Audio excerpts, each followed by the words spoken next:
লোকে লোকারণ্য মনিরামপুরে বিএনপির মনোনয়ন প্রত্যাশী আসাদুজ্জামান মিন্টুর গণমিছিল।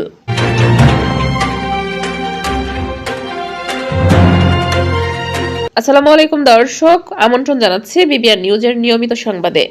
যশোর জেলা প্রতিনিধি উত্তম চক্রবর্তীর পাঠানো তথ্য ও ভিডিও চিত্রে দেখুন বিস্তারিত।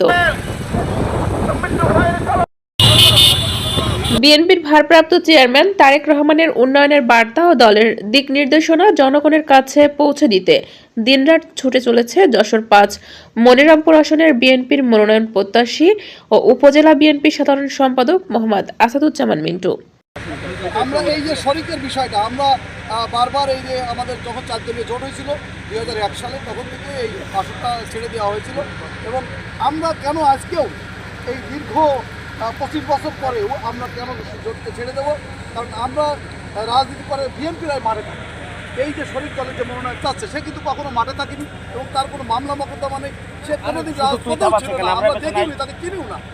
সেরকম একটা লোককে আমরা কেন ছেড়ে দেবো?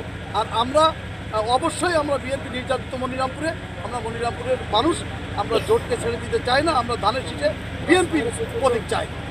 আসন্ন ত্রয়োদশ জাতীয় সংসদ নির্বাচনকে সামনে রেখে রবিবার সকাল থেকেই হাজার হাজার মোটরসাইকেল, মাইক্রোবাস, প্রাইভেট কার ও পিকআপের বিশাল বহর নিয়ে তিনি উপজেলার বিভিন্ন ইউনিয়ন, হাটবাজার, গ্রাম ও মহল্লায় ব্যাপক গণসংযোগ করেন। তার এই গণমিছিলকে ঘিরে এলাকা জুড়ে সৃষ্টি হয় লোকে লোকারণ্য দৃশ্য।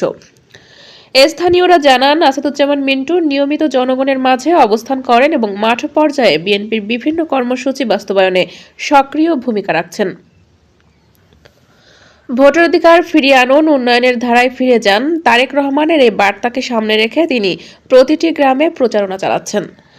এ সময় আসাদুজ্জামান মিন্টু বলেন, দল নিয়ে আমরা রাজনৈতিক, সামাজিক ও পারিবারিক যোগ্যতা সহ সব দিক বিবেচনা করে তাহলে আমি বিশ্বাস করি মনিরামপুরের মানুষের প্রত্যাশা অনুযায়ী দল আমাকে মনোনয়ন দেবে। মানুষের আস্থা ও এলাকার উন্নয়ন নিশ্চিত করতেই আমি প্রার্থী হয়েছি। এখন সিদ্ধান্ত দলের এবং জনগণের হাতে। তিনি আরও জানান, তার এই তৃণমূল প্রচারণায় জনসাধারণের ব্যাপক সাড়া মিলছে।